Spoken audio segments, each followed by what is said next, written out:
They come from the clouds. From the high ridges of the Andes, where air thins and silence deepens, the chinchilla was born into wind and moonlight.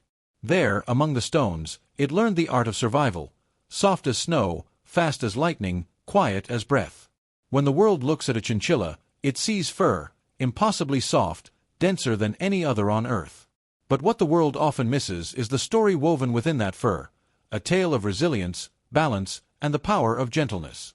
The chinchilla's heart beats in rhythm with the mountain winds. It is a creature of contrast, fragile in body, yet powerful in endurance, tiny in size, yet ancient in lineage. Its ancestors have watched volcanoes sleep and glaciers carve valleys. They have known predators and storms, hunger and hope. And still they dance, leap, and live. In America, the chinchilla has become a symbol of delicate beauty, a pet that asks for respect rather than attention, and offers quiet affection in return. Its presence fills a room not with sound, but with serenity. It does not bark or purr. It hums, it whispers, it watches. Every movement is poetry. A small leap to a ledge, a pause to listen, a gentle dust bath swirling in slow motion. When the light hits its fur, a shimmer appears, silver, blue, sometimes gold. As if the spirit of the mountain still clings to every hair. In the old Andes, people believed that chinchillas were messengers between the earth and the sky. They called them spirits of balance, creatures that carried the calm of stone and the breath of wind. Their fur was so fine that even a whisper could be trapped inside it. Centuries later, humans would nearly silence them in pursuit of that fur. Thousands were hunted. Entire colonies vanished from cliffs that had echoed with their tiny footsteps for ages. But nature has a way of forgiving, and humanity has a way of remembering what it almost destroyed. Today, the chinchilla lives again, protected, cared for, loved. Not as a resource, but as a reminder. A reminder that softness is sacred. That gentleness has its own strength. In the United States, chinchillas have become quiet companions for those who crave calm. They live in gentle twilight, awake when the world is sleeping, exploring when the world is still. They teach patience through their silence. They teach trust through their watchful eyes.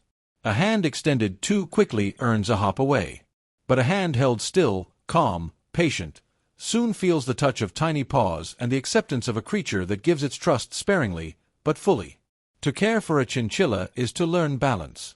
They thrive not in heat, but in cool air. They bathe not in water, but in dust, rolling and spinning in clouds of volcanic ash that clean every strand of fur. In that dance, there is something deeply ancient. A ritual older than memory, a song written in dust and time. Scientists call their fur the densest of any mammal, 80 hairs for every single follicle. But numbers do not tell the truth of it. Touch one, and you'll understand. It is not just softness, it is silence you can feel. Their lives are long for creatures so small, up to 20 years in captivity. In that time, they learn the rhythm of their homes. They recognize the sound of your voice, the light of your lamp, the patience in your presence. They may not cuddle like cats, or bark like dogs, but they will sit beside you in stillness. And sometimes, that is the purest kind of love. Chinchillas are dreamers of the dark. Their eyes glisten in dim light, wide and reflective, capturing more than sight, capturing emotion. When they leap, they seem weightless, as if gravity holds them with care. When they rest, their tiny hearts pulse beneath a coat that once kept them alive in freezing winds. Every habit they carry from the Andes is a story of survival translated into peace. Their need for cool air recalls mountain heights. Their dust baths recall volcanic soil.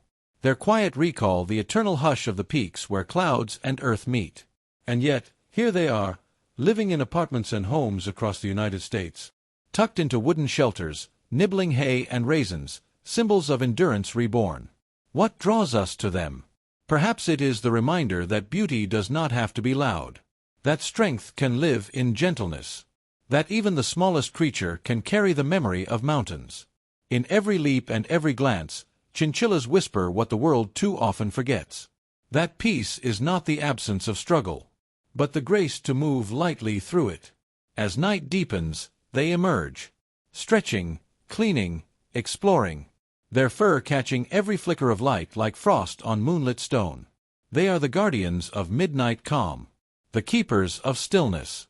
And when they pause, perfectly still, listening, it feels as though the mountains are listening through them. In that silence, something eternal breathes. The chinchilla is not a pet that performs. It does not seek applause. It simply exists, pure, alert, untroubled. And in that existence, it shows us something beautiful. That to live quietly is still to live fully. They are not the heroes we sing about, nor the ones who change the world in noise and fury. They are the heroes who remind us that peace itself is an act of defiance. That in every soft breath, in every still gaze, there is resilience. So when you see one, sitting on a perch, dust swirling around its fur, pause, listen. You might hear the echo of the Andes. You might feel the calm of the clouds. You might understand what the world has always known. That silence, when lived with purpose, can move mountains.